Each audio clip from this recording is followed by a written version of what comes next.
The night the fire happened, he didn't know it would decide the rest of his life. He only knew that the building was screaming. Flames poured out of the second-floor windows like wild hands, smoke choking the street, people shouting names that weren't being answered. He had just finished a late shift driving deliveries, his phone buzzing with another rejection email he didn't have the courage to open. Then he heard a woman's voice, clear, terrified, cutting through the chaos, calling for help from inside the burning building. For a split second, he froze.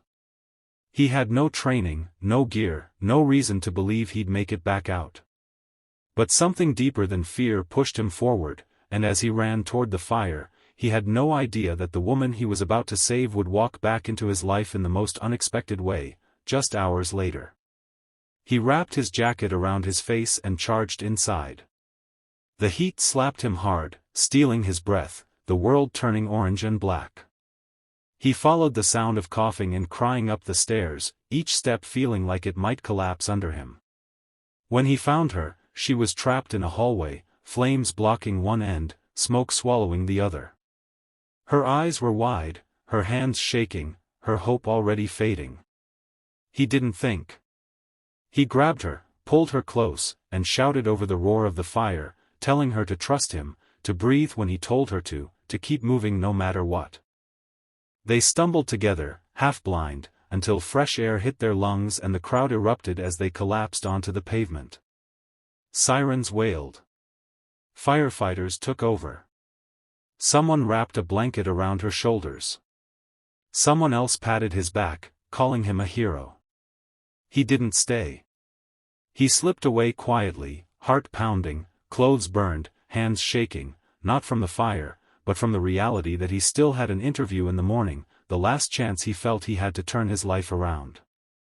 By dawn, exhaustion sat heavy in his bones. He stood in the bathroom of his small apartment, staring at the burn marks on his jacket and the red lines on his arms, wondering if he should cancel the interview. He needed the job desperately. Months of unemployment had drained his savings and his confidence. He practiced his answers anyway, forcing his voice to sound steady, forcing himself to believe today might be different. When he arrived at the office building, he straightened his tie and took a deep breath, unaware that fate was already walking toward him from the other side of the glass doors. The room was quiet, polished, intimidating. He sat across from the interview panel, answering questions about skills, experience, and resilience.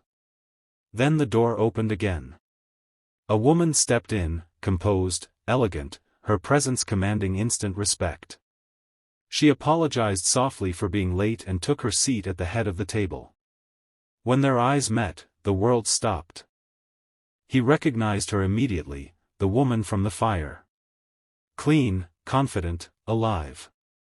Her recognition came a heartbeat later, her breath catching, her professional mask slipping just enough for him to see the shock and gratitude beneath. Neither of them spoke. The interview continued, but something had shifted. When it ended, she asked the others to step out. She looked at him then, really looked at him, and her voice trembled as she thanked him, not as an executive, not as an interviewer, but as a human being who knew she wouldn't be alive without him. She told him how, in the hospital hours earlier, she had promised herself that if she ever saw him again, she wouldn't let his courage go unnoticed. She explained that this job wasn't just about qualifications, it was about character, about the kind of person who runs toward danger when others run away. He tried to downplay it, to say anyone would have done the same, but she shook her head. She said most people wouldn't have. Most people didn't. Days later, when he received the offer letter, it wasn't framed as a reward, but as an opportunity, one he had already proven he deserved. He started the job with humility, carrying the memory of that night not as a badge of honor, but as a reminder of who he wanted to be. The fire took something from him, his fear of risk, his belief that he didn't matter, but it gave him something far greater in return. And as he walked into work each morning, he understood a truth that would guide him for the rest of his life. Sometimes, the moment you think will destroy you is the very moment that saves you, and the kindness you give without expecting anything back can come full circle in ways you never imagined. The first day he walked into the office, his hands trembled more than they ever had inside that burning building. Fire was honest, it showed you its danger right away. This place was quieter, polished, filled with smiles that didn't always mean what they seemed. As he waited by the elevator, he wondered if he truly belonged there or if this was just a brief miracle that would fade once people stopped remembering the fire. What he didn't know was that this chapter of his life would test him even more deeply than the flames ever did, and reveal a strength he didn't yet see in himself. She kept her distance at first. Not because of pride, but because she respected him too much to let anyone think his job was charity. To the rest of the office, she was simply a senior executive, sharp, demanding, fair. To him, she was the woman whose life had once rested in his arms, whose heartbeat he had felt racing against his chest as they escaped the fire. Their conversation stayed professional, brief, careful. But sometimes, when the office was quiet, he'd catch her watching him with an expression that held gratitude, curiosity, and something deeper, an unspoken understanding that they shared a moment no one else in the room could ever fully grasp. The real challenge came weeks later. A major project was failing, and blame began to circulate. Old doubts crept back into his mind as colleagues whispered and pressure mounted. He stayed late, worked harder than anyone expected, refusing to let fear or exhaustion win. One night, as he sat alone staring at his screen, she walked in and told him something he hadn't heard in a long time, that she believed in him. Not because of the fire, but because of the quiet integrity he showed every day since. She reminded him that courage wasn't just about running into danger, it was about standing firm when things started to fall apart. When the project finally turned around, it wasn't celebrated with applause or speeches. It was marked by something far more powerful, respect. The kind that grows slowly, earned through consistency and heart. On his way home that evening, he passed the old building where the fire had happened. The scars were still there, blackened walls standing against the night sky.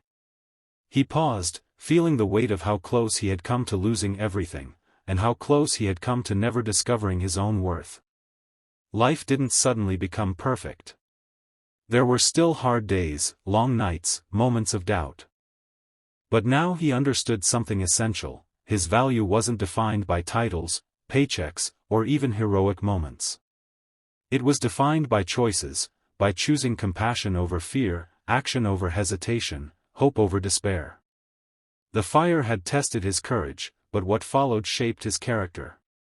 And as he moved forward, carrying both the scars and the lessons, he knew one thing with absolute certainty: when you save someone without expecting anything in return, you often end up saving yourself. The promotion came quietly, almost unexpectedly, and with it came a new weight on his shoulders. More responsibility. More eyes watching. More chances to fail. The applause never came, but the pressure did, and it pressed on old wounds he thought had healed. Some co-workers still whispered that he was lucky, that fate had handed him a shortcut through fire and coincidence. On the nights those words echoed in his head, he reminded himself of the heat, the smoke, the moment he chose to step forward when no one else did. Luck hadn't carried him out of that building, choice had. One evening, as rain tapped against the office windows, she asked him to stay back for a moment. Not as a superior, not as the woman he saved, but as someone who had learned to trust him. She spoke about fear, the kind that doesn't scream like flames but whispers doubts late at night. She admitted that after the fire, she struggled to sleep, to breathe in crowded spaces, to believe she was still in control. And he realized then that saving someone doesn't end when the danger ends. Sometimes, it's in listening. Sometimes, it's in standing steady while someone else learns how to stand again. Months passed. The company grew. So did he. He became the person others turned to when things felt impossible. Not because he was the smartest or the loudest, but because he stayed calm when pressure rose, because he remembered what real emergencies felt like. The fire had taught him perspective. Deadlines could be fixed. Mistakes could be repaired. People mattered more than numbers ever would. One night, walking home under city lights, he understood the full circle of it all. That night of flames hadn't just changed his career, it had reshaped his heart. He no longer measured his life by what he lacked, but by what he could give. Courage, he learned, isn't a single act. It's a habit. A daily decision to show up with integrity, even when no one is watching. And somewhere between the ashes of the past and the promise of the future, he found peace. Not because life became easy, but because it became meaningful. The fire introduced him to his strength. The journey after taught him how to use it. If this story moved you, even a little, don't let it end here. Real courage doesn't always wear a uniform, and real heroes don't always expect a reward. Sometimes, one choice can change a life, or many. Subscribe to the channel for more powerful, emotional stories that remind us kindness still exists, that ordinary rise in extraordinary moments. Hit the like button if you believe one brave act can change destiny, and share this story with someone who needs hope today, because the next life-changing moment might begin with you.